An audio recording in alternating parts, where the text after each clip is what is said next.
Okay, calibrating the ESWL. First thing you want to do, get this as close as you can. Center it. Then once you're centered, lower down until you see the green lights. Now that we see the green lights, make sure you're on the top above this bar, not below it.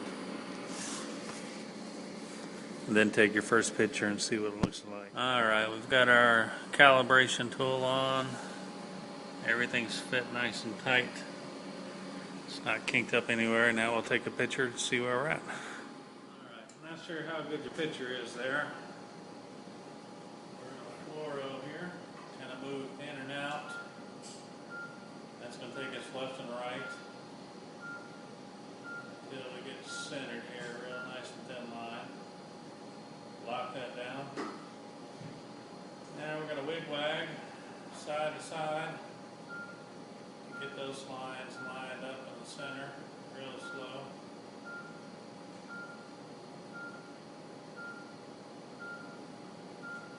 Alright. Kind of touchy here. I gotta go back and forth.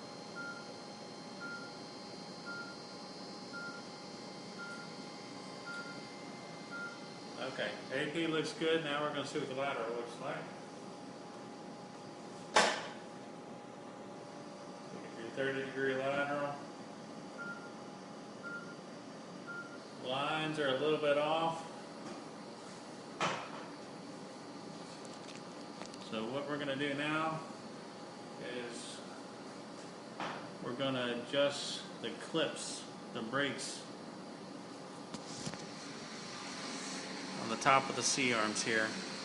We're just going to loosen those and move it until our lines get lined up the way they're supposed to be. Again, I'm not sure how good your quality picture is there.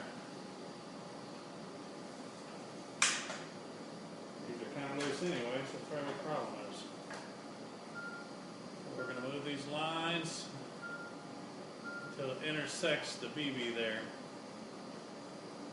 Tighten them down real good. Alright, so once that's done, we're going to swap the image to the other screen, check our AP again.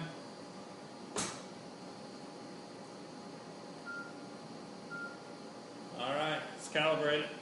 AP's good, lateral's good. Save both images. Save. And that's it.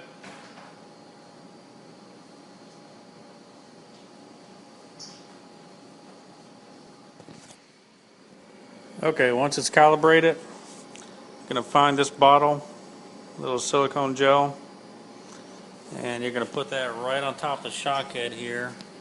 I'm going to put about a dime-sized drop.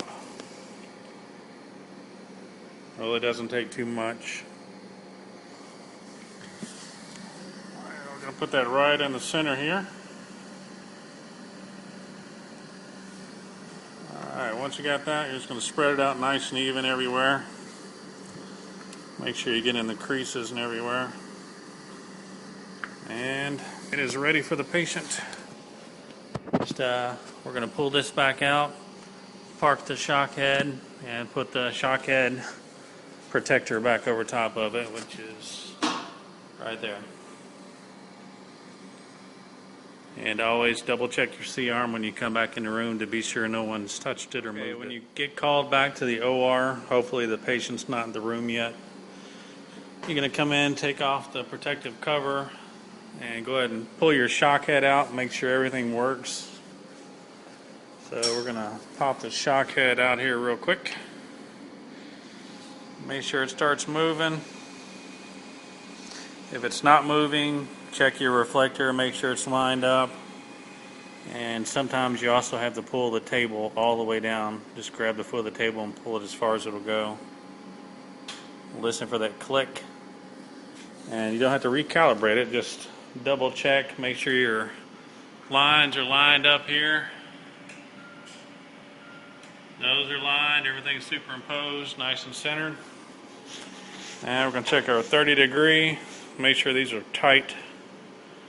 before you start fiddling with it.